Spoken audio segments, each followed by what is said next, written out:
Hello, good morning, everybody. It's Ready, Set, Action again. Here we are. Today, you're joining Deborah Horowitz and Christina Whitmer. That's me. This is three actionable tips on data privacy and security. And no excuses, small businesses. You can't say I'm too small of a business anymore. It just don't work. So let's roll into this extremely important topic.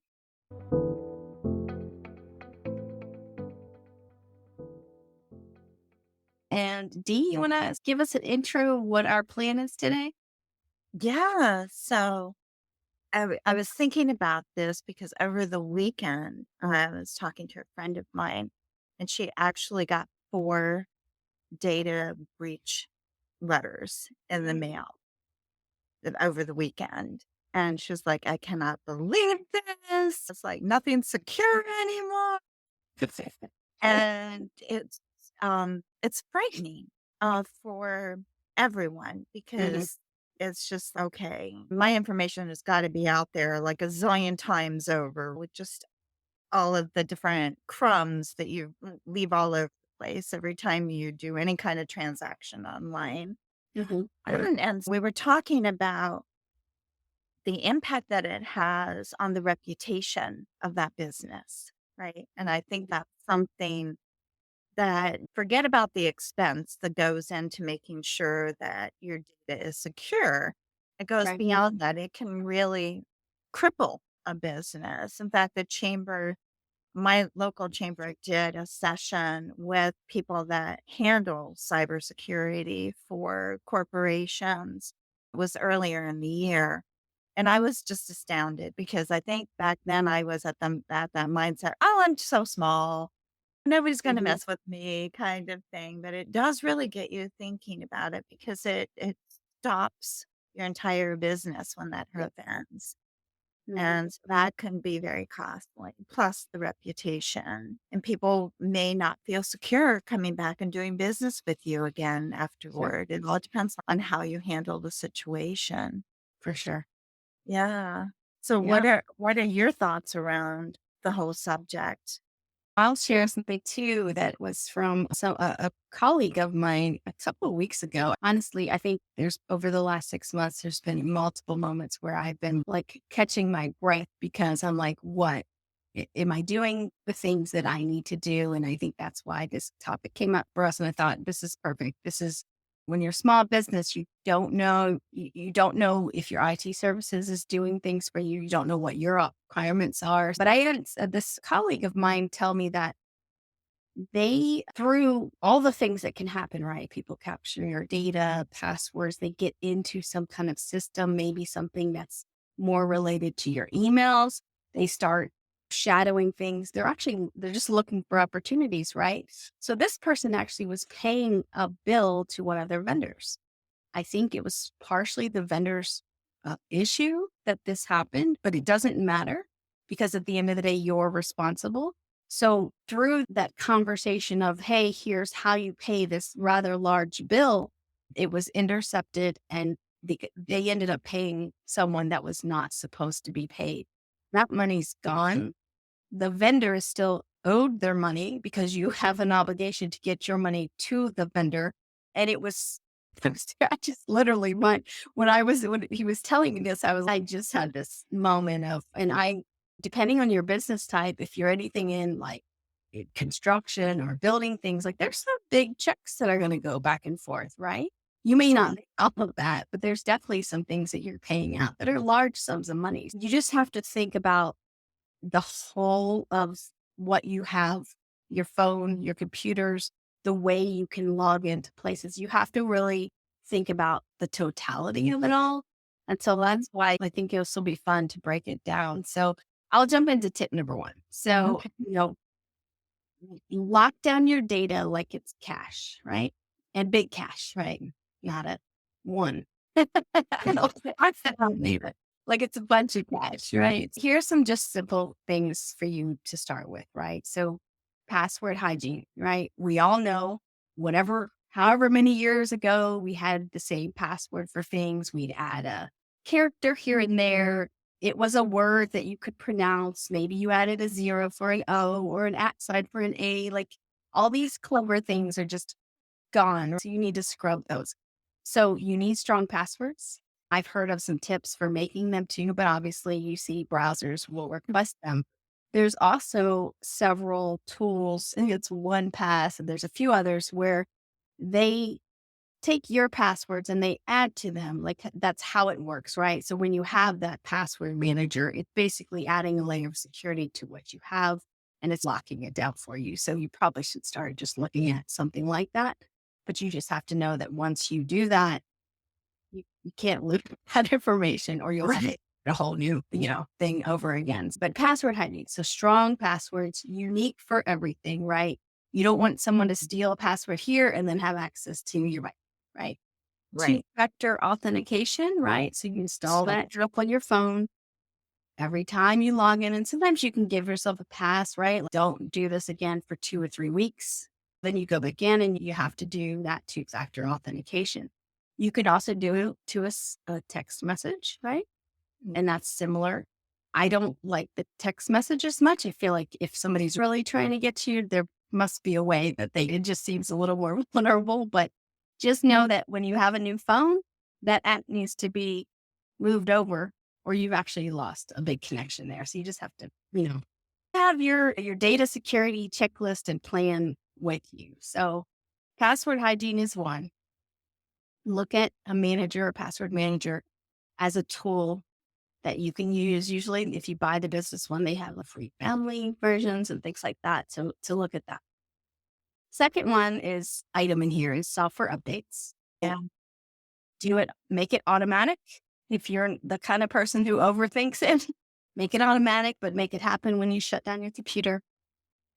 Turn off your phone every now and then so that things get installed, things get reset. Do those things. Secure Wi-Fi. It's tricky, right? You ever been to the airport or places, Yeah. the restaurant, and you need the internet and you connected because you're weighing it. You're saying, this is it. After you're done, maybe you want to reset your phone, right? A lot of those things that get in your phone that are like watching character things, they often are reset when you reset your phone. So just try to take some steps to protect yourself as good as possible. I use AVG as a basic sort of internet security tool. I also have it on my phone.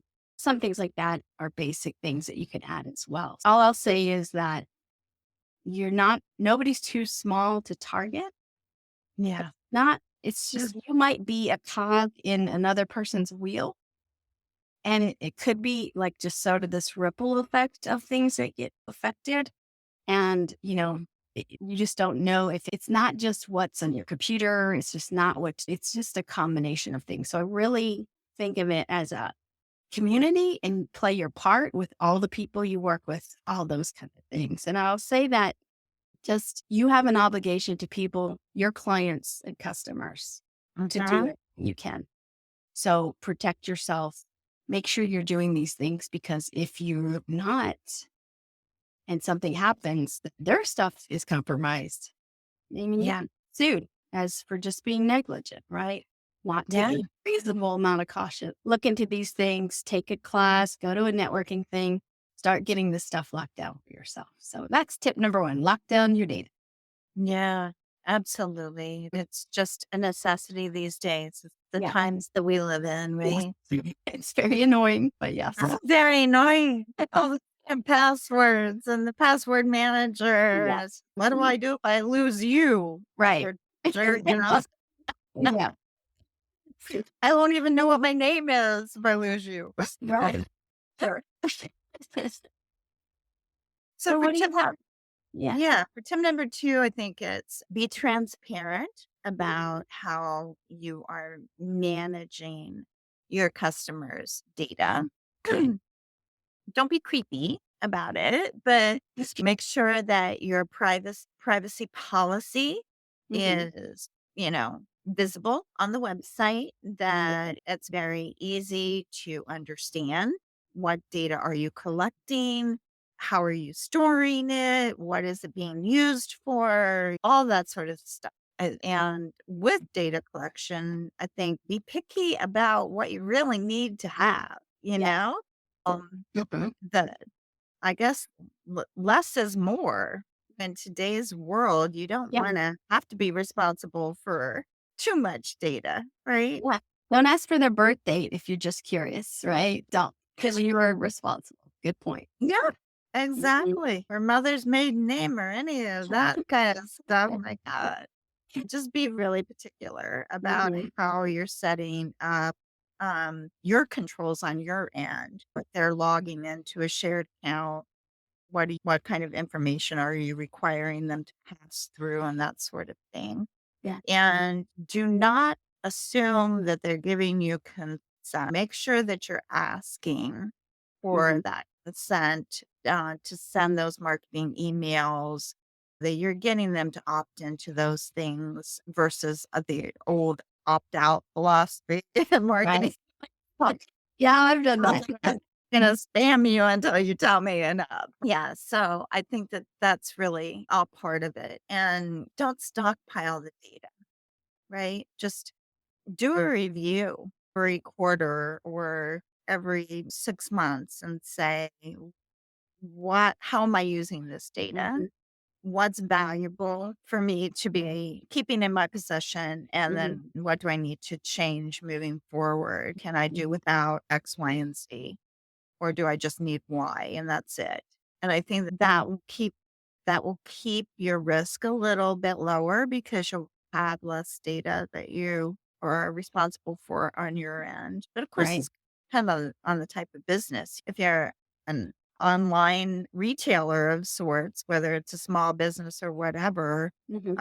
you're going to have financial information on that customer and their home address and all kinds of stuff. So you really Yeah. have to make sure that um, the amount of data that you are storing and that your security is not only meeting that, but maybe Mhm. in that level, Right. encryption and all that sort of stuff. Mhm. Yeah. Yeah. You might need to do an audit of all the places where that data is stored. Like you Yeah. probably might have a billing system, right? Check most of it. Fortunately, when you're using those software as if service tools, that a lot of accountability is on them, right? But Yes. and then you have maybe wherever your emails are coming out of, you're collecting data there and your websites. And just do a quick inventory of where those things are and check that they're meeting some level of expectation. Yeah. Mhm. Mhm. Definitely. Yeah, the other thing for the emails that you mentioned, depending if you're emailing out of the US or even certain places, California, like there are different levels like GDPR, like Yeah. the obligation you have to ensure that this is an email that's wanted or that has been subscribed to. Even one clicks unsubscribes. You've probably seen those in some of your emails where you can just click up top and do that. You don't want to get on someone's annoyed list where they're going to start going after people like that. So make sure you're following rules. And depending on where you're emailing, if you're doing any kind of global emailing, you're going to have another level of expectations and standards that you need to follow. Yeah. Absolutely. Make sure that you are educated on all of that, the can spam laws and all of those things. Yeah. Mhm. Cool. Very good.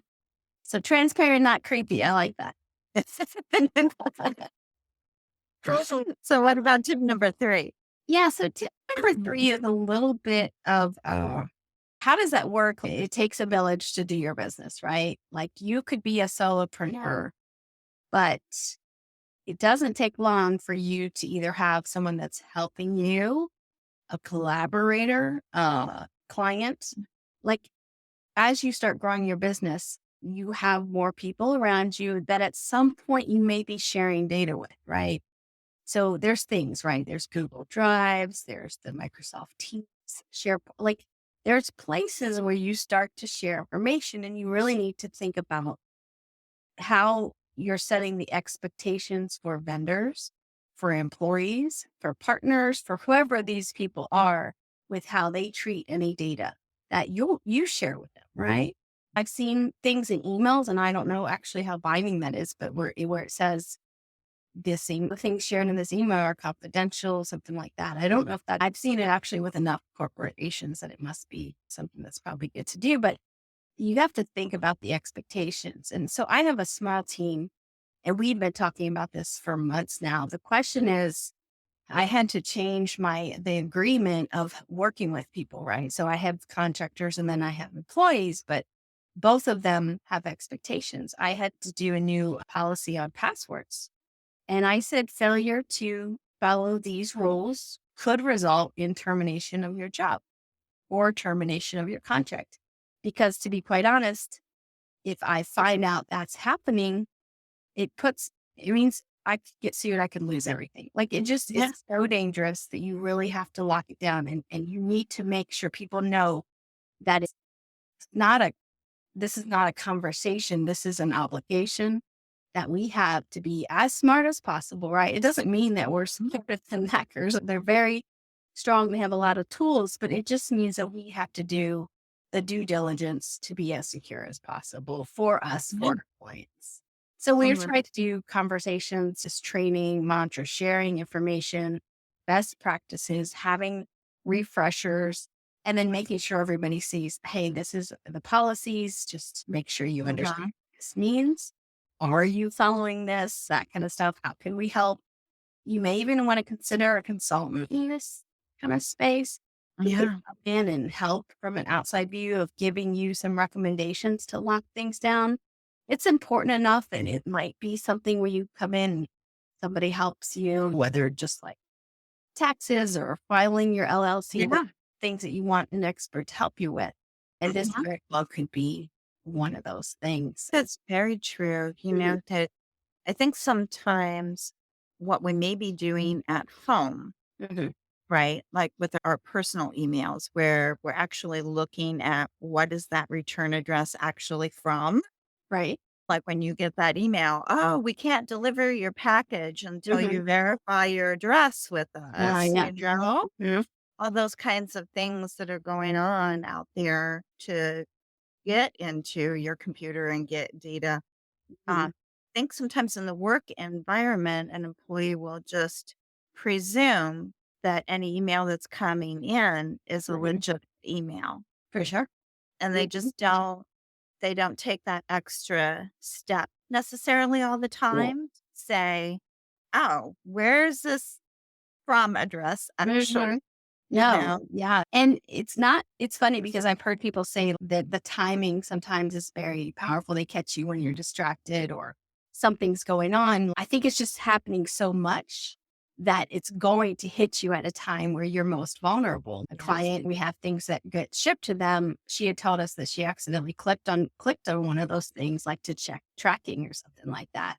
And that was a huge mistake. So she was like in the penalty box of her company for doing that. But so yeah, I think you might think they're catching you at that time, but I think it's constantly coming at you. So Yeah. it's going to hit you at whatever that worst time is for you. Sure. So, Yeah. yeah, make sure that you definitely stay on top of that with your employees as well, and Mhm. that everybody continues to get that reinforcement Mhm. and that just that reminder every couple of months or whatever it is that you Yeah. set up system. Yeah, that's Yeah.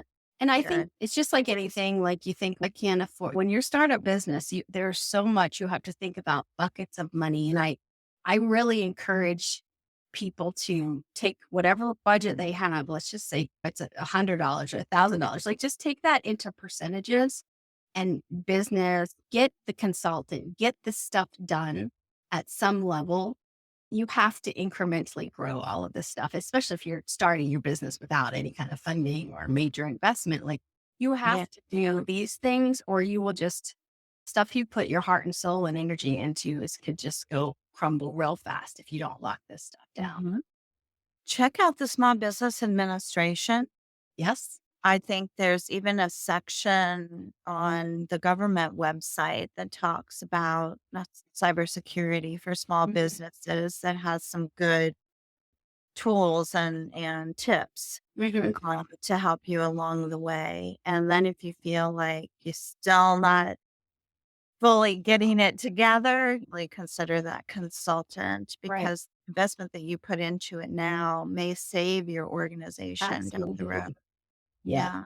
And then commonly that prevention is always cheaper than the cure. That is extremely common and often true. This is certainly true in this case. And then it's prevention. It's not necessarily you need this constant payment to someone for some kind of whatever. It's about Yeah, just checking off these boxes and continuing to educate yourself on that. for sure. For Anything sure. else you want to give for thoughts today? I think that was about it. There's a lot to do here. So I think we ran through it fairly at a good pace, but don't dismiss that these are some things you need to start on like right now if you haven't buttoned these up. So just to recap, we've got some lock down your data, right? So how do you do passwords? How do you have your security of your Wi-Fi, that kind of stuff. Transparency with how you collect data, right? Tell people and figure out how you store and secure what you use. And then look at the group and the team and think about how you have responsibilities and accountabilities for the people that you work with, how they need to store data and what does a vendor need to have in order to work with you as far as security goes. So start looking at those, check off the list. Don't say later. Let's get this work done really quickly. So thank you guys for joining us today. I hope you will join in next time for Ready, Set, Action. It's Deborah Horowitz and Christina Whitmer. Follow us on LinkedIn, YouTube, Spotify. We're other places, Facebook, Instagram, we're all over. So I hope to see you soon. Take care, everyone. Bye bye.